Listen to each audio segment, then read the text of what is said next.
All right, so let's go ahead and get started where we left off. So remember, this is a chapter about externalities in the environment. Externalities being sort of a third-party impact of a two-party transaction. And the environment sort of being one of those parties in this case. When we get to the last couple slides of this chapter, you're going to see that we're not just talking about the environment, we're talking about society as a whole, but we use the environment as our example through this chapter to kind of show how we can make a difference from an economic perspective, how we could do things different to be more environmentally responsible. And so what we were talking about in this slide was about firms with fixed technology. Firms, producers who didn't have any better technology available to them to deal with the externalities, the pollution, if you will. And so we started thinking about how we might deal with the fact that we don't have any better technology available to help the environment, but perhaps how we could use economic incentives to do better when it came to pollution in the environment. And so what we saw in this graph was sort of us for the first time recognizing there's a cost on the environment when we produce. And in this particular example, it's that 4-cent difference between the marginal private cost, that's the cost to produce the goods in terms of resources, and the marginal social cost. The marginal social cost is the total cost. So the private cost of 10 cents plus a 4-cent external cost give us our marginal social cost.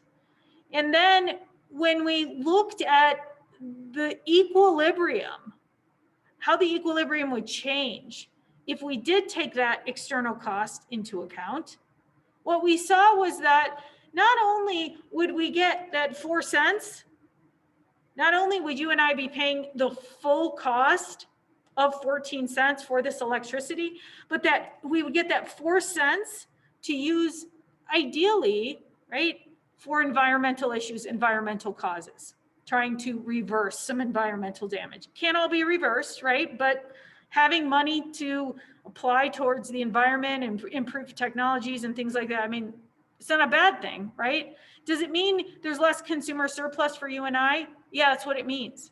It means you have to pay the true cost, right? It's a give and take. You know, economics says it's always a give and take.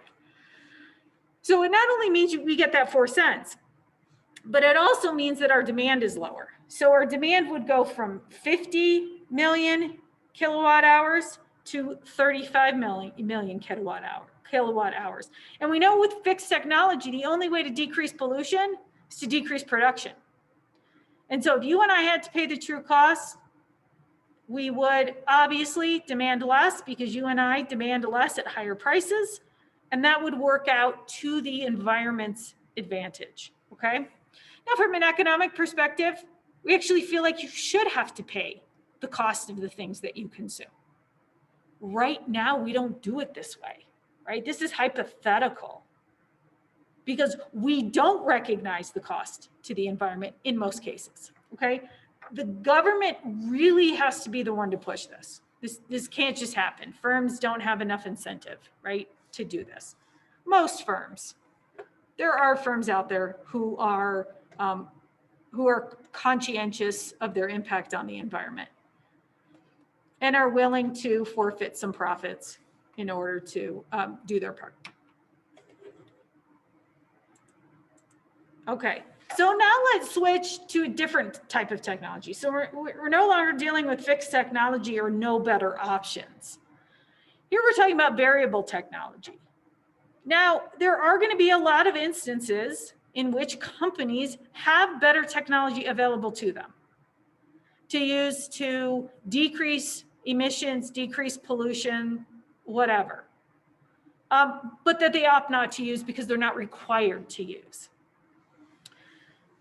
Why don't they use it?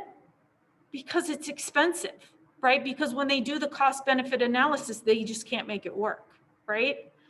And what we know about technology is that it's usually the oldest, cheapest technology that we've had an opportunity to use and refine that actually does the most good. that a lot of times the cheapest technology that we have gives us the most benefit because it's the oldest, right? It's been around the longest. It's usually more tried and true than the new technology that's becoming available. And that there is diminishing returns because new technology is usually more expensive, right? And sometimes just hasn't been on the market long enough to have been refined and tweaked and to really offer its greatest benefit. And so there is diminishing returns when it comes to adopting new technology to decrease pollution. Not only that, you know, that eats into profit, and that has to make sense for companies, right? Sometimes they just simply can't afford the technology, even if they'd like to, they just simply can't. That's how economics is going to play a part in repairing the environment or trying to stop some of the current impact that production is having on the environment. If we can create technologies and get them produced cheaply and made available cheap to companies, we can get them to adopt them simply through the cost benefit analysis. We got to make them cheap, right? It's the biggest thing we can do. We end up with socially efficient production at the same place. We always end up with socially efficient production when we're talking about the environment, and it's where the marginal benefit is equal to the marginal cost, okay? So the marginal benefit, and remember demand and benefit are kind of the same thing. Our demand curve, what we're willing to pay for something, directly represents the benefit we expect to receive from it, okay? Okay, so this curve is a little bit different. This would imply that we're working with variable technology. So if you look at this graph, what this graph has on it is greenhouse gas emissions, the quantity of greenhouse gas emissions along the x-axis, and the cost associated with those emissions, okay? And so if you look at that marginal social cost, you'll see it's upward sloping. Remember, your marginal social cost is the private cost plus the external or environmental cost.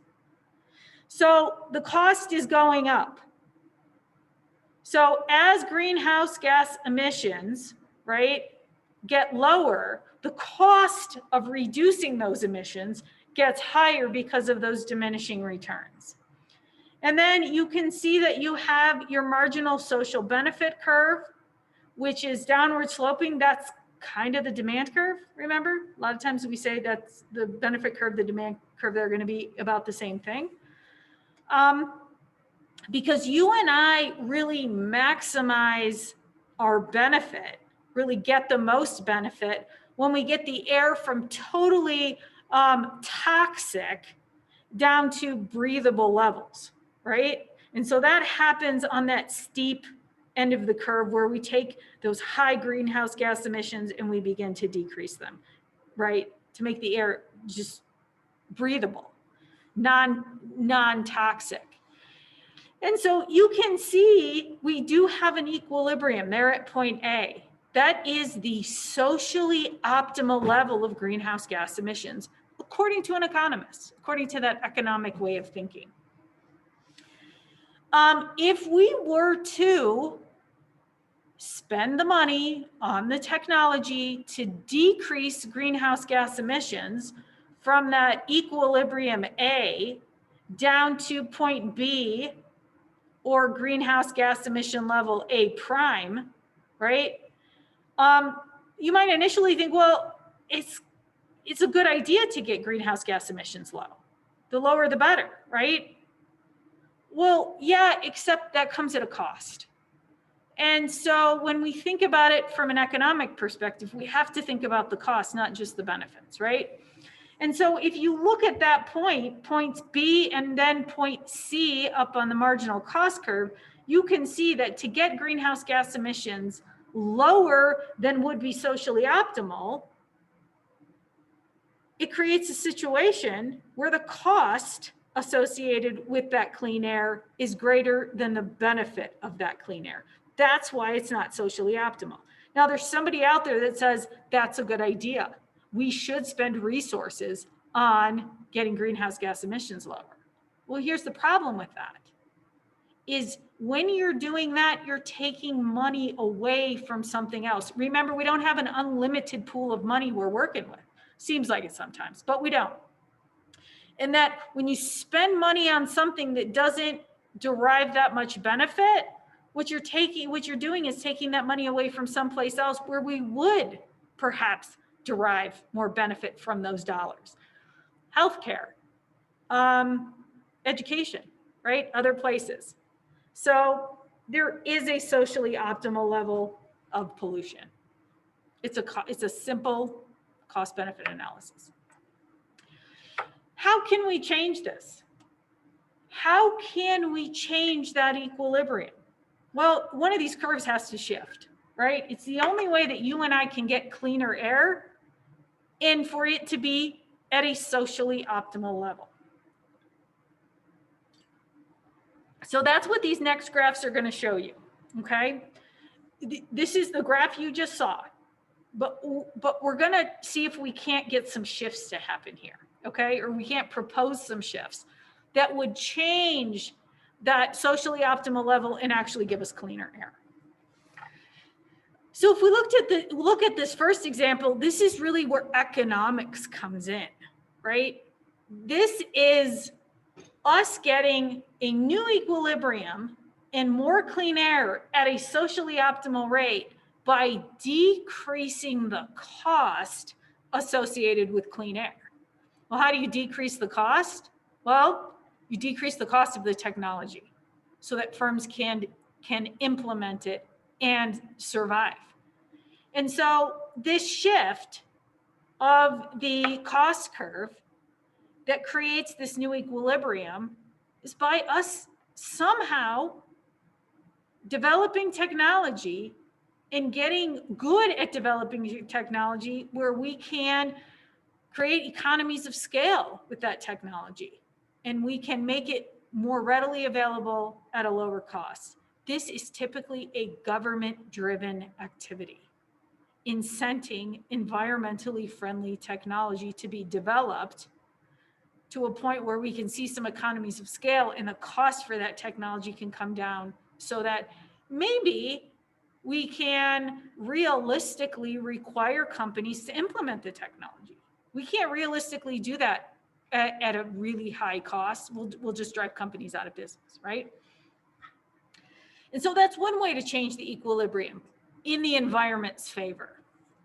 The other way to do it, and this isn't as easy to do, right, is to increase the benefit of clean air.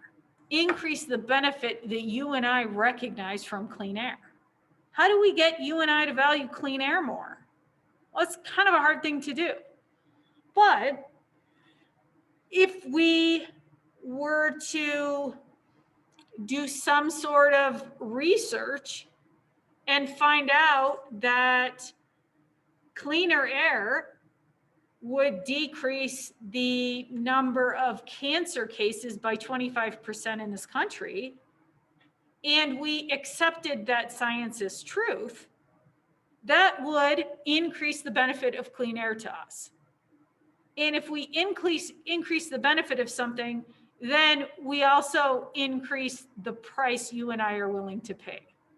And so in this case, in this case, you can see that the marginal social benefit, if we could get that to shift, that to increase, we would drive up the cost you and I were willing to pay for clean air or to decrease pollution, as the case may be, and we would get cleaner air, a cleaner air equilibrium as a result. The way that you change equilibriums is you shift curves, and this is no exception. Okay, so we're kind of switching gears a little bit, okay? And we're going to talk about something called the Coase theorem. The Coase theorem is just that. It's a theory, right, that speaks to trying to get the least cost solution, which is the the economic objective, right? In many cases, the least cost solution when we have a situation in which we have a negative externality. So we're sort of switching gears to externalities here, although we can use pollution as our negative externality. We use a lot of negative externalities, but we're going to focus on pollution because that's the chapter, right? And you will have a homework question in which you have to sort of go through the analysis of this Coase theorem. So before I go through and read the slide, that's not going to make any sense to you. I'm going to walk you through an example that I think will help. So I'm going to stop my share so that I can come full screen for you. Or I think I come full screen for you. I guess I'm not sure.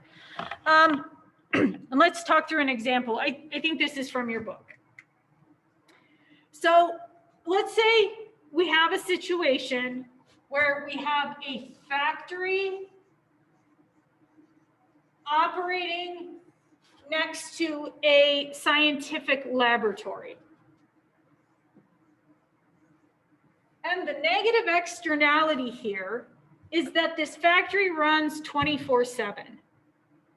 And when it runs 24/7, it makes noise and it creates an underground vibration that doesn't allow the lab to do its work. So we have a negative externality here, right? And what the Coase theorem proposes is that we can end up with a low-cost solution to this negative externality problem by assigning rights, sort of private property rights, if you will, to one party or another in order to get this situation resolved. So I first need to give you some numbers because we need to figure out what the low-cost solution is going to be, and then we're going to see if we can get there, okay, by assigning those rights. So in one of these folks is going to have to move. That's the solution. They're going to have to move. Well, this factory is going to incur a cost of $20 million in order to move. The lab is going to incur a cost of $10 million in order to move. What's the low-cost solution? Well, the low-cost solution is for the lab to move, right? But the lab's not just going to move. The lab's first going to start to create a legal situation in which they begin to file lawsuits against this factory for this negative externality because they literally cannot operate under these negative externality conditions, okay? We know this is the low-cost solution. How do we get to the low-cost solution? Well, the courts would have to assign the rights to either the factory to continue to operate with that negative externality or to the lab to grant it the right to be able to operate without a negative externality. Okay, hopefully that makes sense so far. If the property rights, if the courts grant the right to the factory, well, the lab is just going to have to move, right? And that comes up, that grants the low-cost solution true, right? So if the property rights are granted to the factory, then that essentially gets us to that low-cost solution. What if it's the other way around? The Coase theorem would say that if the rights are granted to the lab to continue to operate without negative externalities, that would initially make us think that the factory was going to have to move. But if the factory's cost to move is twice as much that is the lab, how might this work out actually to get us to the low-cost solution? The lab has the right to operate without those disturbances. What do you think might happen here? What would be a sound economic thing for the factory to do in this case? Any thoughts?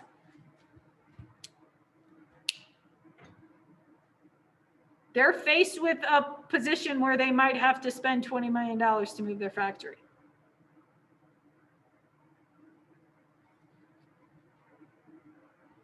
if I was managing that factory, I might go over to the lab and offer to pay them, oh, I don't know, $11 million to move.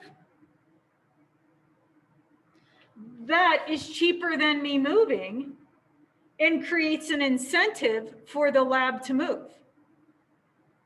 Actually, for me as the factory, I could pay $19,999,999, and it would still be a lower cost than my 20 million. And theoretically, I could pay up to that amount to incent the lab to leave. I probably don't have to, but it's going to get us to the low cost solution.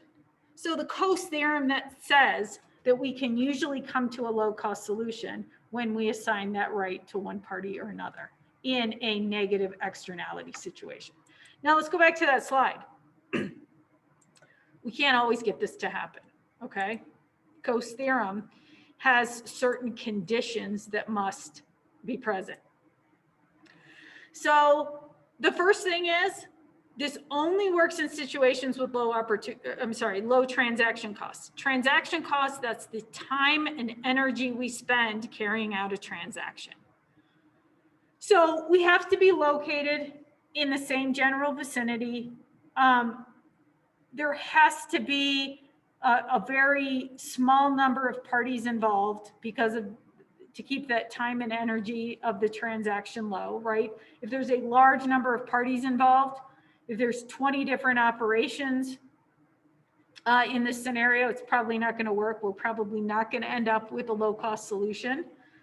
But the efficient solution, the least cost solution, would be achieved by assigning property rights, the right to either pollute or create the negative externality or not have to deal with the externality, in which one side bears that externality cost. We would come to that under the Coase theorem. We would come to that low cost solution. We would end up with an inefficient outcome if there's high transaction costs or large numbers of party involved, which we already talked about, okay? I think your example is gonna be like, there's like a fish cannery that's upstream from a campground, and then it's going to kind of take you through this scenario. And the fish cannery puts pollution in the river, or I don't know, rotting fish parts in the river. I don't remember the exact example, but this is what it's relating back to, is this Coase theorem, coming to the low cost solution. Okay. So now let's talk about pollution rights. So pollution rights are owned by the government and are another control mechanism that the government could use if they decided to try and regulate without just putting regulation out there.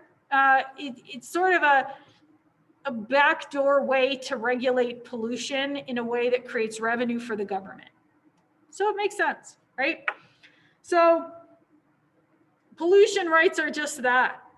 It's a statement, it's a right that a firm gets to emit pollution. Production increases pollution.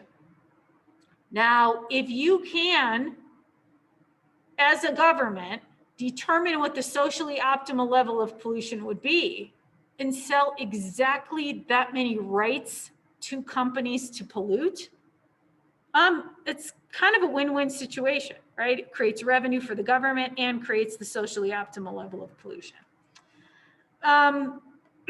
Firms would be the demanders of those pollution rights.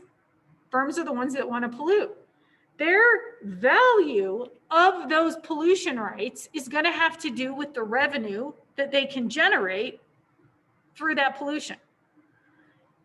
They produce to achieve revenue, to hopefully maximize profits, and those pollution rights are necessary in order for them to do that. And so it's an analysis that they must make.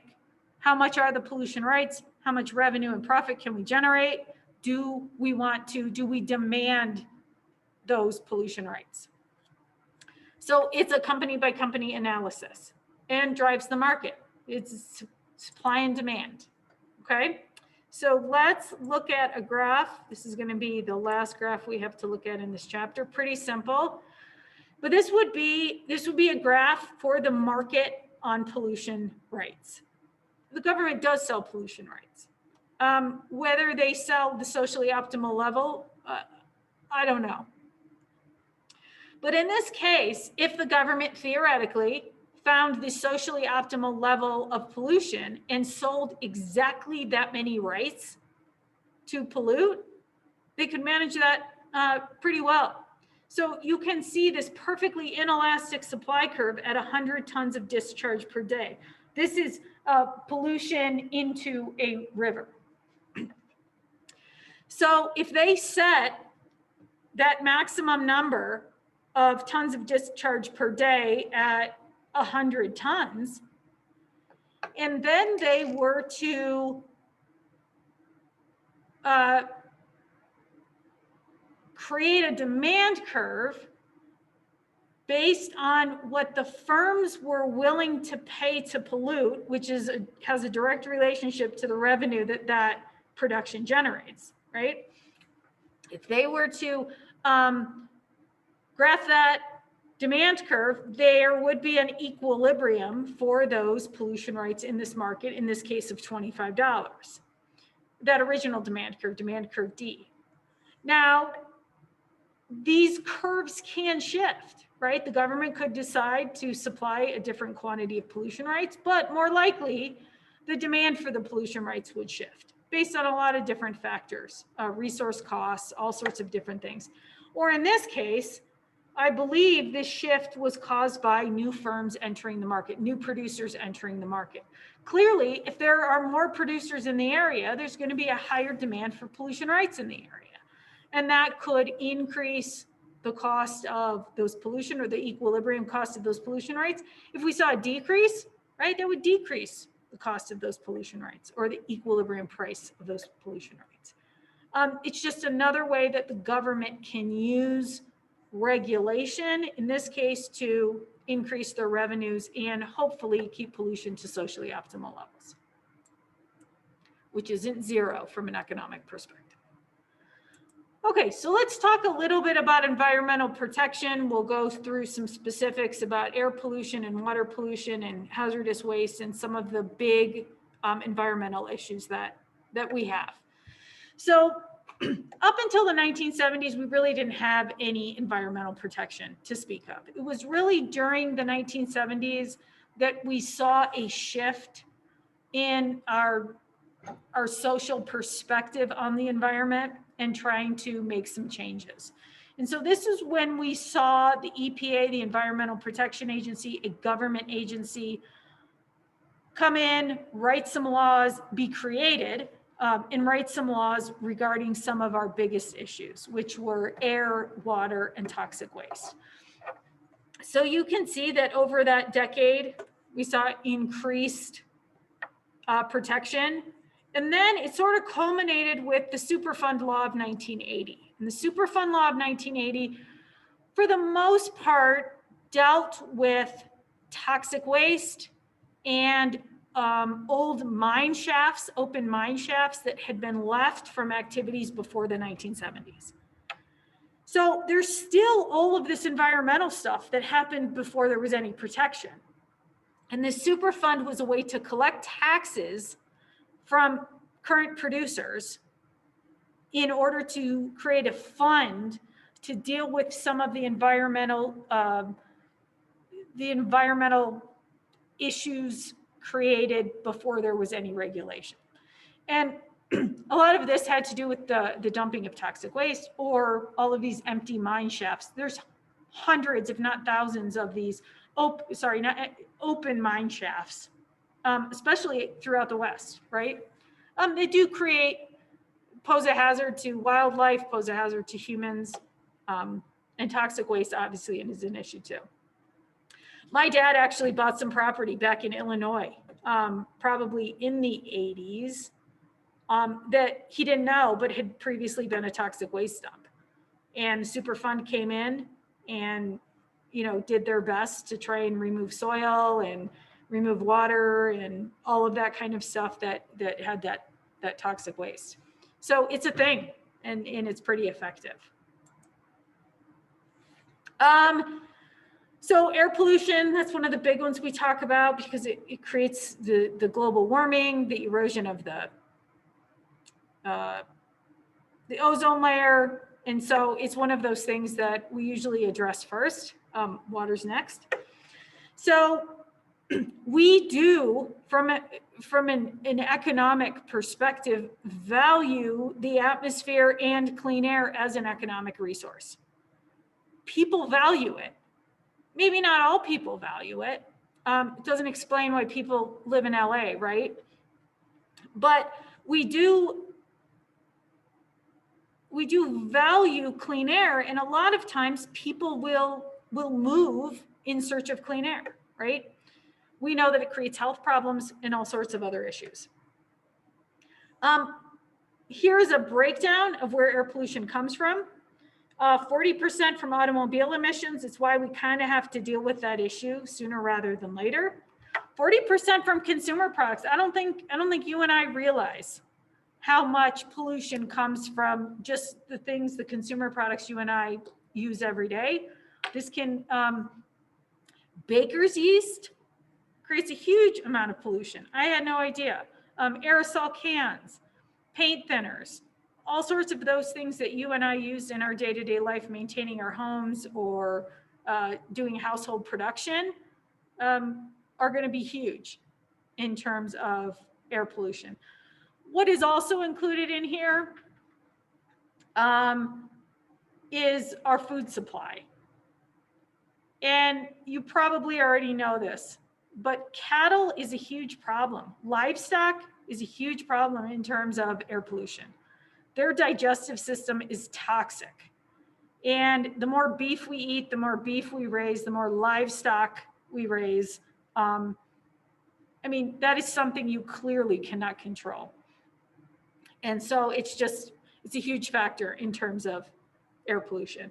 And 15% for manufacturing, which was a lot lower than I would have expected it to be. That's here in this country. Obviously, if you go to China, manufacturing is probably going to be high on that list. There's 5% missing there that your author doesn't assign, but perhaps it makes sense that there's 5% of air pollution that we can't assign. The next big issue is water. We know there's lots of issues when it comes to the ocean and trash in the ocean and things like that. Here we're talking about waterways in general, so rivers, streams, lakes. We are talking about the ocean too. But the biggest sources of water pollution are going to be sewage. It's the number one, actually. Astounding to me. Chemicals and oil, especially large-scale oil spills. But number one, in our waterways, sewage is going to be top of the list. Sewage is a tricky thing. We're talking about not only human, but also animals and all of our livestock, right? All of that fecal matter ends up in water supplies and soaks into the ground and ends up in the water table, all sorts of issues. Because this is a hard thing to address, it has become an issue for the federal government, and they do set up treatment plants in places where they are seeing large amounts of sewage end up in waterways. You know, it's hard to manage animals and the sewage that individual people are depositing into waterways. I remember trying to take my kids to Sedona when they were little.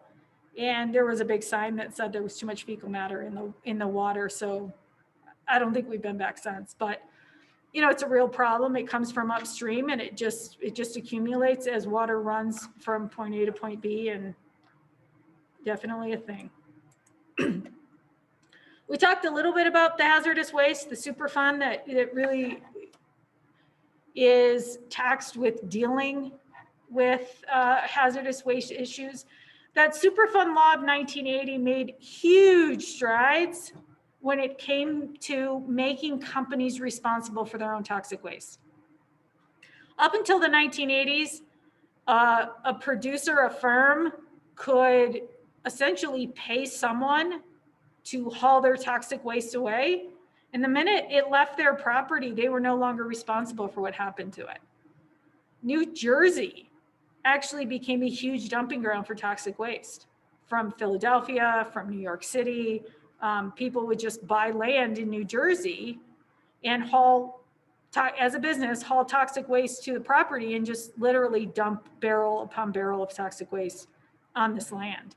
And this Superfund law not only made changes to that, now if you produce toxic waste and someone hauls it away, you're actually responsible for that toxic waste for its life. So you have an incentive to make sure it's disposed of properly.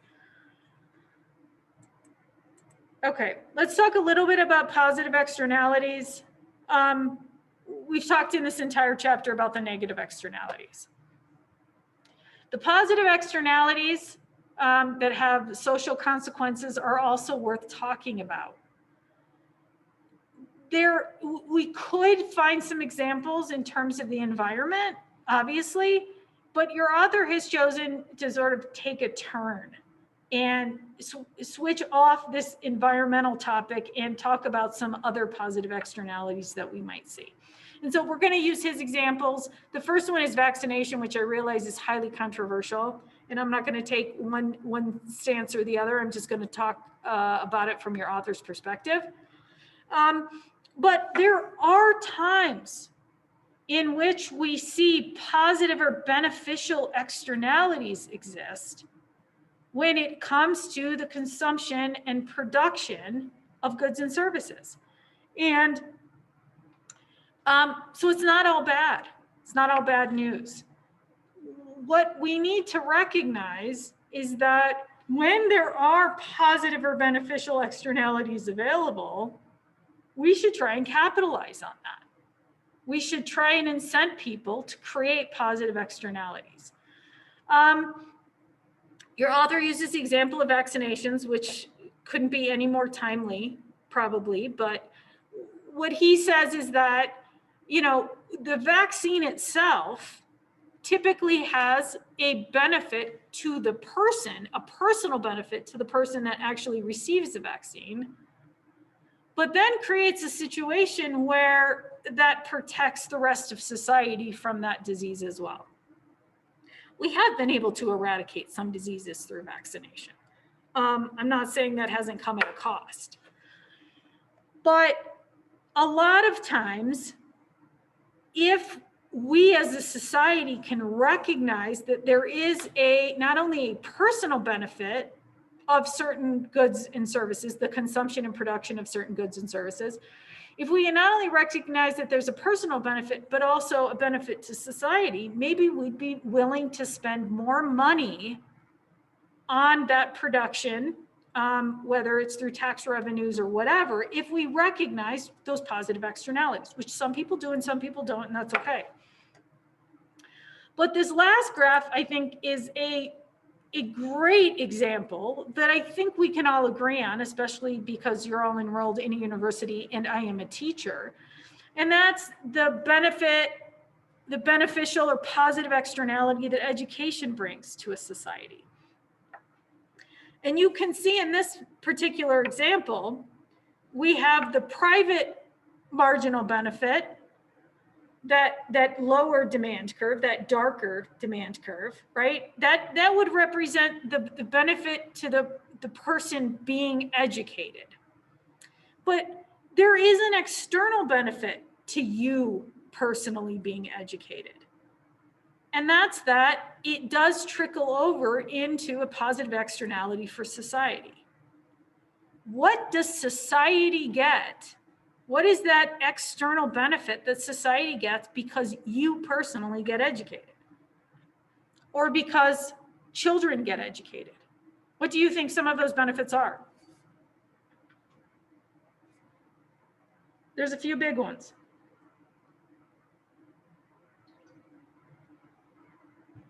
I want you to chime in.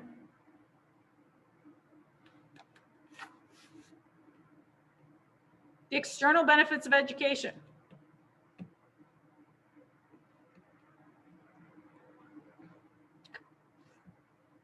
Thank you, Dennis. Good, right? Smart enough to invent new technology. It could be new technology that benefits the environment, right? Yeah, so there's a lot of overlap here. So yeah, we get invention, we get entrepreneurship, we get new goods and services, we get improvements to processes, we get better technology. Great. What else?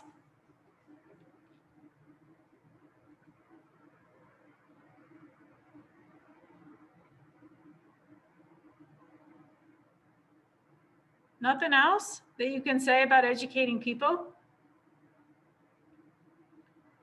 We can educate them on issues on the, thank you, friends. Yes, we can educate on issues of the environment, right? So that tie back to the environment, higher paying jobs, more taxes, more, thank you, increased GDP, Jonathan. That was one of the big ones I was looking. We just become more productive as a society, right? Lower poverty usually means lower crime, lower incarceration rates, less money spent on incarceration that we can spend on other things, like, right? Education, sort of this full circle thing. We actually incarcerate more people per capita, I think, than any other country in the world, and we definitely spend more money doing it than any other country in the world, and we count it as GDP. We put people in prison, which we have to build, we have to maintain, we have to pay personnel. We include that in our GDP like we're increasing production. What kind of sense does that make, right? How about we spend the money educating people up front to decrease poverty levels, right? And decrease the amount of money we spend on incarceration, because that's, yeah, it's productivity, but that's not productivity we should be proud of, right? Okay, so you can see that we have a supply curve for education, we have demand for education, both on the personal level and the social level, and that we end up with this blue triangle of social gain. If we can recognize, right, that education provides an external benefit or a total social benefit that is higher than the personal benefit, perhaps that's what we need to increase the amount of money or spending that we do on education. It would create an equilibrium in which we were spending more on education and providing more education in total, which from my perspective as an educator sounds like a pretty darn good idea. All right, thanks everybody for chiming in. That was good. All right, that's all I have. So have a